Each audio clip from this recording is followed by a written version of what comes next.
Hello everyone, this is Dhruv from Edureka and I welcome you all to this session where I will be talking about projects in Google Cloud Platform. So without any further ado, let's take a look at today's agenda. So we will start this session by first having an overview of a project in Google Cloud Platform and understanding how to create and manage a project and what are the access control for a project. We will then move forward to understand how to move a project in a resource hierarchy and how to migrate projects between organizations. Finally, we will then see a demo of project governance on Google Cloud Platform. So first, let's understand what is a project in Google Cloud Platform. So a project in a Google Cloud Platform organizes all your resources. A project consists of a set of users, a set of APIs, and billing authentication and monitoring settings for those APIs. Like for example, all of your cloud storage buckets and objects along with user permissions for accessing them reside in a project. Let's now understand how to create and manage projects in Google Cloud Platform. Before we begin, keep in mind that in order to interact with Google Cloud resources, you must provide the identifying project information for every request. So the following are used to identify your project. First is a project name, which is a human readable name for your project. The project name isn't used by any Google APIs. You can edit the project name at any time during or after project creation. Project names do not need to be unique. Now the next one is a project ID, which is a customizable unique identifier for your project. So you can see this in the project name. My sample project is given, which is the project name. Then the second thing is project ID, which is a customizable unique identifier for your project. The project ID is a unique user assigned ID that can be used by Google APIs. If you do not specify a project ID during project creation, a project ID is assigned automatically. The project ID must be a unique string of 6 to 30 lowercase letters, digits, or hyphens. It must start with a letter and cannot have a trailing hyphen. You cannot change a project ID once it has been created. You cannot reuse a project ID that is in use or one that has been used for a deleted project. Some words are restricted from use in project IDs. If you see restricted words in the project name, such as Google or SSL, the generated project ID excludes these words. Now, the last one is a project number, which is an automatically generated unique identifier for your project. The project number and project ID are unique across Google Cloud. If another user owns a project ID for their project, you won't be able to use the same project ID. You can't reuse the project ID of a deleted project as well. So when you choose your project ID, don't include any sensitive information in your names. Like you can see here, the project ID is given as a my sample project 191923 and project number. This is just a for example I showed you project number that is also automatically assigned. Now let's get started with understanding how to create a project. This permission is included in the project creator, resource manager project creator role, which is granted by default to the entire domain of a new organization and to free trial users as well. If you do not specify the parent resource, a parent resource is selected automatically based on the user account's domain. You can create a new project using the Cloud Console, the Google Cloud command line tool, or the project create method also as well. So to create a new project, do follow these steps. Like go to the manage resource page in the Google Cloud Console. On the select organization drop down list at the top of the page, select the organization in which you want to create a project. If you are a free trial user, skip this step as this list does not appear. Then click create project. In the new project window that appears, enter a project name and select billing account as applicable. A project name can contain exclamation points and must be between 4 and 30 characters. Then enter the parent organization or folder in the location box. That resource will be the hierarchical parent of the new project. When you have finished entering new project details, click create. Also, you can create a project using a service account. You can use a service account to automate project creation, like user accounts, service accounts can be granted permission to create projects within an organization. And service accounts are not allowed to create projects outside of an organization and must specify parent resource when creating a project. Service accounts can create a new project using the gcloud tool or the projects.create method. So now let's understand how to manage a project. So the first step is to manage project quotas. So if you have fewer than 30 projects remaining in your quota, notification displays the number of projects remaining in your quota on the new project page. Once you have reached your project limit, to create more projects, you must request a project limit increase. Alternatively, you can schedule some projects to be deleted after 30 days on the manage resource page. Projects that users have soft deleted count against your quota. So these projects get fully deleted after 30 days only. Now the second thing is identifying projects. So to interact with the Google Cloud resources, you must provide the identifying project information for your request. A project is identified by its project ID and project number, as I have like already explained you what is project ID and project number and how to get them. Also, you can like get an existing project. You just have to go to the project list and choose your existing project. Then you can also like go for listing projects, which can be done in two ways. That is, list all projects under a resource or search for a project. For managing the project, the updating of the projects can also be done. Like you can update projects using the Cloud Console or the projects.patch method. Currently, the only fields that can be updated are the project name and labels. You cannot change the project ID value that you use with the Google Cloud Command Line tool or API requests. Next thing is shutting down, or you can say like deleting the projects. So you can shut down projects using the Cloud Console or the projects.delete method. A project must have a lifecycle state of active to be shut down in the way. This method immediately marks a project to be deleted. A notification email will be sent to user who initiated the delete operation. In the technical category, contracts that are listed in essential contacts. Project that is marked for deletion is not usable. If the project has a billing account associated with it, that association is broken and isn't restrained if the project delete operation is cancelled. After approximately 30 days, the project is fully deleted. At the end of the 30-day period, the project and all of its resources are deleted and cannot be recovered. Until it is deleted, the project counts towards your project quota. If you have set up billing for a project, it might not be completely deleted until the current billing cycle ends and your account is successfully charged. The number and types of services in use can also affect when the system permanently deletes a project. If the process to shut down a project fails, you can go for troubleshooting project deletion. And the last thing in managing a project is restoring a project. Project owners can restore a deleted project within the 30-day recovery period that starts when the project is shut down. Restoring a project returns it to the state it was in before it was shut down. So some resources such as cloud storage or PubSub resources are deleted before the 30-day period ends and may not be fully recoverable. To restore a project using the Cloud Console, you just have to go to the Manage Resources in the Google Cloud Console, and in the project picker at the top of the page, select your organization. Below the list of organization folders and projects, click Resource Pending Deletion, and then check the box for the project you want to restore. Then click just Restore. In the dialog that appears, confirm that you want to restore the project. Now that we have understood how to manage and create a project, let's understand how we can provide access control for projects using identity and access management. So Google Cloud offers identity and access management, which lets you give more granular access to specific Google Cloud resources and prevents unwanted access to other resources. So IAM lets you adopt the security principle of least privilege, so you grant only the necessary access to your resources. IAM lets you control who has what access to which resources by setting IAM policy, which grants specific roles that contain certain permissions. So the first thing in access control is permissions and roles. So to control access to resources, Google Cloud requires that accounts making API requests have appropriate IAM roles. IAM roles include permissions that allow users to perform specific actions on Google Cloud resources. For example, the resource manager organizations list permission allows a user to list the organizations they own, while resource manager projects delete allow a user to delete a project. You don't directly give users permission. Instead, you grant them roles which have one or more permissions bundled with them. You grant these roles on a particular resource, but they also apply to all of that resource's descendants in the resource array. So let's understand it briefly. So first is permissions. So to manage projects, the caller must have a role that includes these following permissions.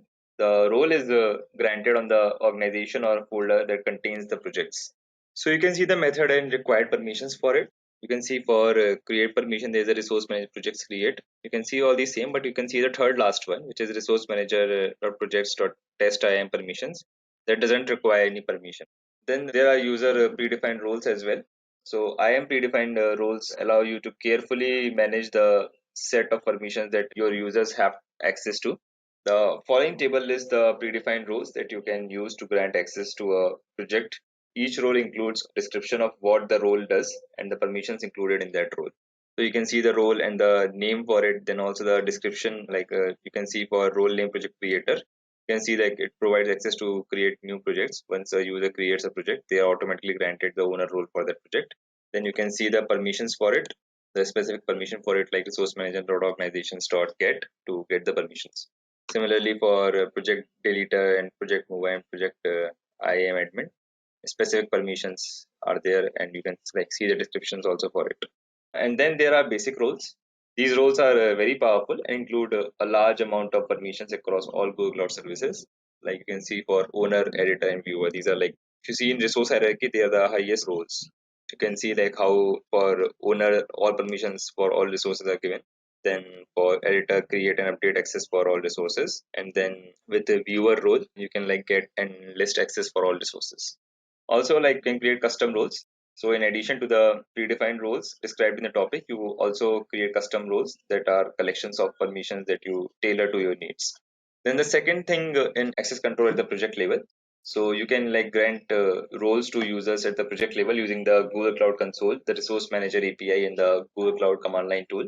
So there's a default role also, like when you create a project, you are granted the owner role for the project to provide you full control as the creator.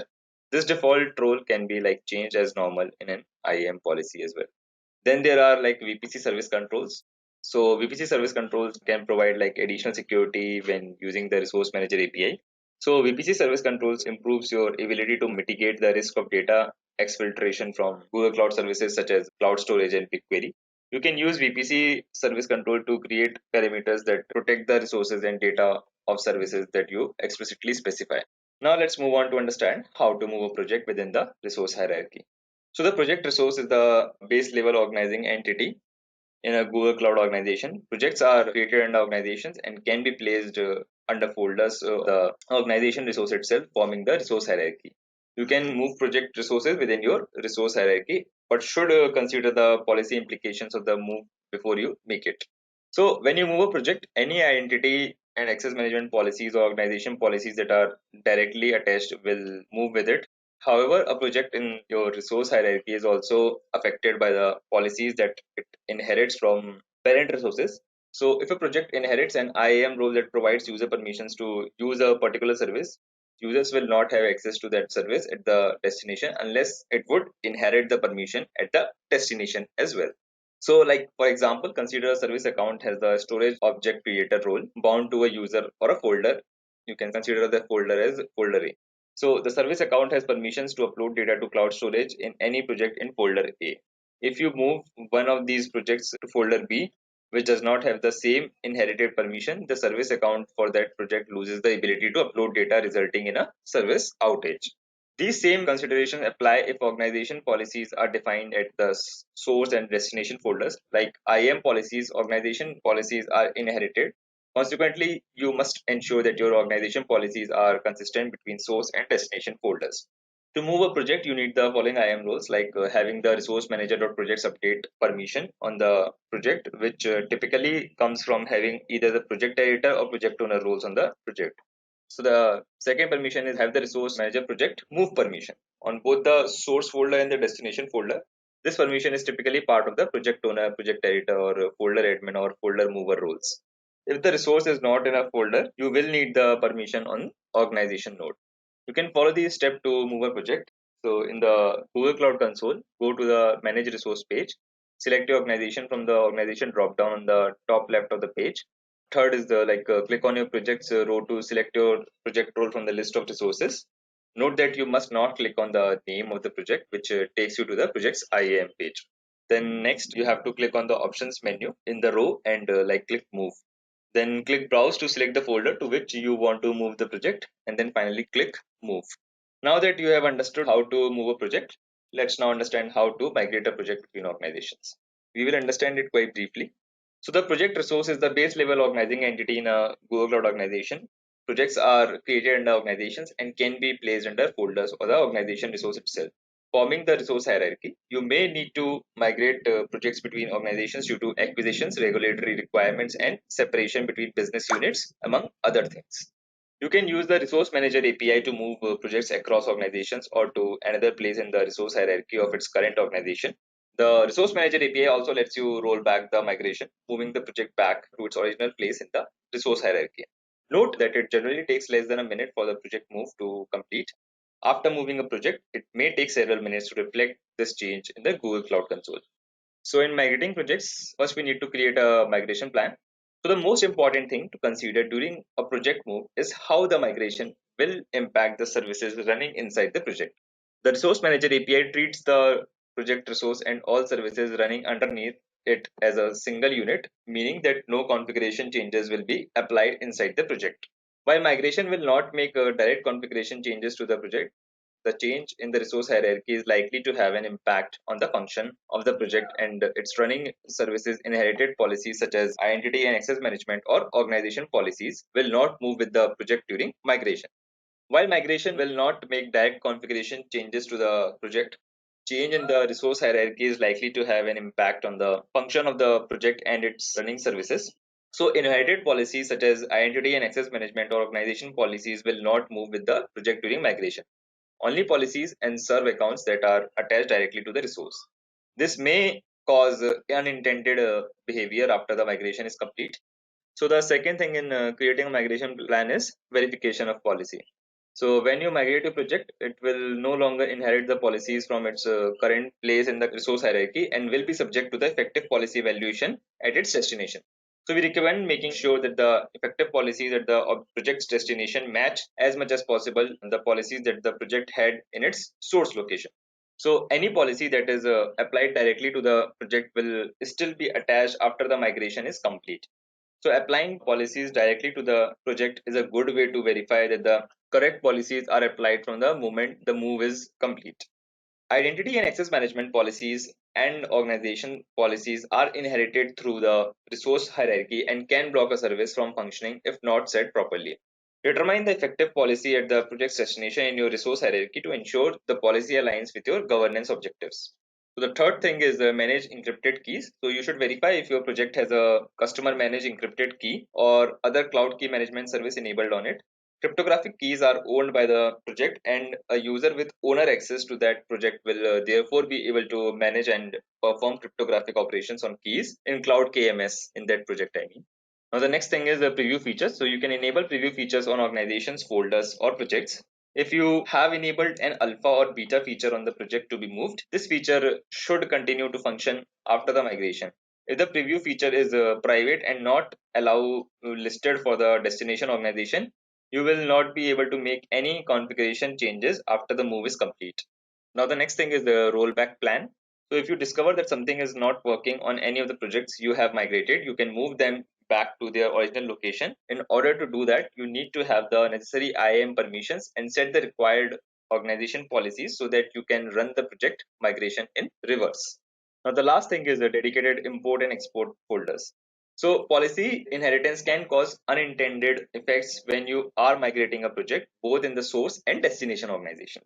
You can mitigate this risk by creating specific folders to hold any projects for export and import and ensuring that the same policies are inherited by the folders in both organizations.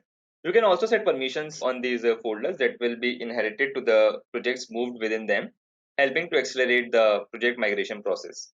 When planning a migration, consider setting up a dedicated source folder first. To do this, create a folder for each organization to which you plan to export projects. Then set an organization policy on the folders, each with the constraints or resource manager allowed export destination constraint set to the single organization to which you want to export projects. After you have completed your project migration, you should remove these dedicated folders as well. So after creating a migration plan, assign permissions as well. Note that when assigning permissions related to a cross-organization migration, you must designate the roles on the same member email address in both the source and the destination organizations. You need the following permissions to move a project between organizations. To gain these permissions, ask your administrator to grant the suggested role at the appropriate level of the resource hierarchy. So the first is project move permission. So on the project resource that you want to move and its parent resource, you need the project mover role.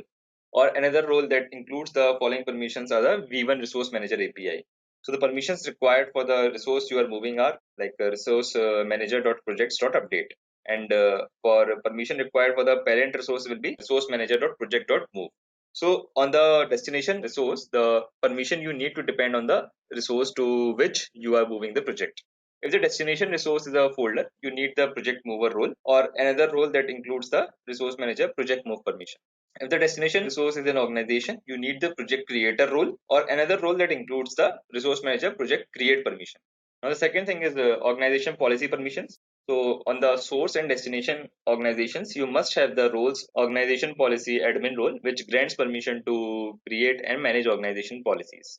Now after assigning permissions, you need to configure organization policies as well. To move a project resource to a new organization, you must first apply an organization policy that will define the organization to which the project can be moved. You must also set an organization policy in the destination that defines the organizations from which projects can be imported.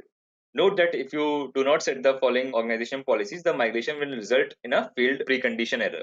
On the parent resource to the project you want to move, set an organization policy that includes the constraints or like resource manager allowed import export destination constraint.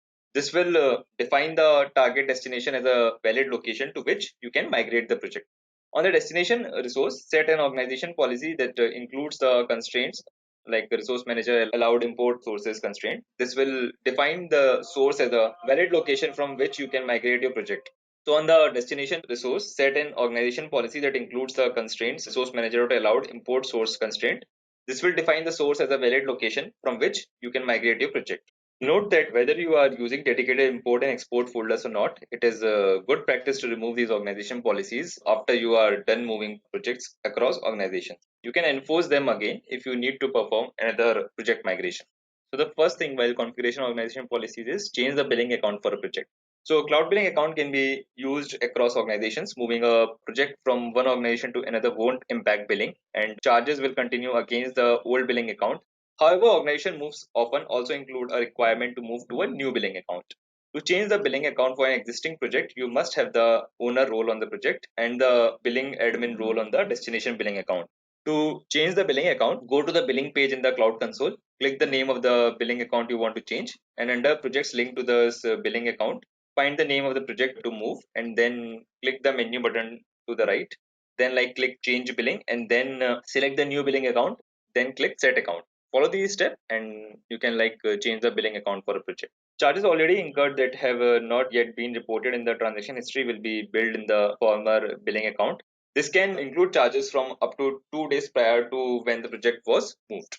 Also, you can move a billing account between organizations. So a billing account can be moved from one organization to another, although this isn't often a necessary step. Most existing organizations will already have a billing account that should be used instead. If you need to migrate an existing billing account, get the billing admin role on the source and destination organizations. Then go to the billing page in the Cloud Console. Click on the name of the billing account you want to move. At the top of the account management page, click change organization. Then select the destination organization and then click OK. The billing account is now associated with the specific organizations. Note if you move a billing account that has active Google Cloud Marketplace subscriptions, those subscriptions are automatically cancelled. Then the last step in migrating a project is perform the migration, of course. So if you have the appropriate IAM permissions and the required organization policies are enforced, you can use the resource manager API to move a project resource. So the following instructions are only for migrating a project from one organization to another. Like to migrate a project under an organization, run the following command. This you can see like �:Cloud beta projects, this one. Then you can also specify a folder as the target resource with the following command. So where it will happen? So you need to understand the project ID for that. Like project ID is the ID or number of the project you wish to migrate. And then there's organization ID, which is the ID of the organization to which you want to move the project. You can only specify one target, either an organization or a folder. And then there is folder ID, which is the ID of the folder to which you want to move the project. You can only specify one target, either a folder or an organization. Also, you can roll back a migration. So if you have mistakenly moved a project, you can roll back the operation by performing the move again with the old source as the new destination and the old destination as the new source. You must have the necessary IAM permissions and organization policies enforced to allow this as if this were an entirely new migration. So now that you have a theoretical understanding of projects in GCP, let's now see how it's been made practically by trying our hands on it on Google Cloud Platform. You can just directly go to Google Cloud Platform console. So this is how the Google Cloud Platform console looks like. So if you don't have an account on Google Cloud Platform, create one. It's a very good platform to have an account on. While making the account, it will ask for a credit and debit card details. It will just deduct 1 rupee and that will also be refunded soon. So here you can see like the project name, project ID, and project number is given. Dashboard only. This is how the dashboard looks like. So, and you just have to go here. This is from here you can choose your project. Like I have created number of projects. You can also like go and create a new project from here. Just give the project name. You can give it like my project test. So you can see the project ID is getting created with this, the name and then this number. It cannot be changed later. Okay. Then you can also choose your organization. If you are using a free account and you don't have an organization, then you can choose no organization also and create a billing account like this, or you can just simply choose the organization. I will choose it from here. So I will just create it. It will take a few minutes, few minutes, like 1 or 2 minutes. Yeah. So you can see like it got created. I will just select this project. So now you can see like the project name, my project test, project ID, and project number. Everything is given here. That's how easy it is to create a project in Google Cloud Platform. And from by making this project, now you can like use all its services. Like you can see, you have the access to use Compute Engine, Kubernetes Engine, storage services also, database services also, application integration as well. All these services you can use once you create a project. Under the project, you get the access to use these services. If you want to delete the project, you can just go to this settings, go to the project settings. You can see you can like choose the project name. This one only we have created, so we will just delete this project. We just have to shut down for that. We just have to type the name for it. So project ID with this. Okay, to shut down project. You just have to type the project ID. So this is the project ID. I'll just copy it from here, paste it here, and shut down. So as I've told you, like it takes at least 1 month to get the project shut down. So you can see today is like 22 July. So by 21st August, it will get shut down. That's how it's been shut down. Now you can see my project test is does not exist here anymore, right? So I hope you have understood how to create a project and how to delete the project in Google Cloud Platform. These are the concepts of Google Cloud Platform projects. So with this, we come to the end of today's session of projects in Google Cloud Platform. I hope you had a great time learning and understanding about it. And if you have any queries, please feel free to leave them down in the comment section below. Until next time, thank you.